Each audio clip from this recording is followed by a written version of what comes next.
ta đi qua hai cuộc kháng chiến thần thánh để giành được độc lập và thống nhất cho tổ quốc này. Tại sao ta dùng cái từ là hai cuộc kháng chiến thần thánh? Tại sao dùng cái chữ thần thánh? Ai biết? Bởi vì đó là hai cuộc kháng chiến mà không một ai trên loài người này nghĩ rằng Việt Nam ta làm nổi.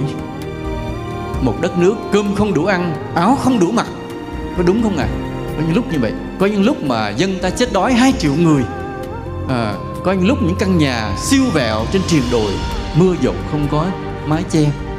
Đất nước một dân tộc nghèo như vậy, vậy mà ta đi qua 2 cuộc kháng chiến, tưởng như không thể làm được, ta đánh bại được kẻ thù để giành được độc lập và thống nhất cho tổ quốc ta. Cái điều mà không ai nghĩ ta làm được mà ta làm được, nên ta gọi đó là cuộc kháng chiến gì? Thần thánh.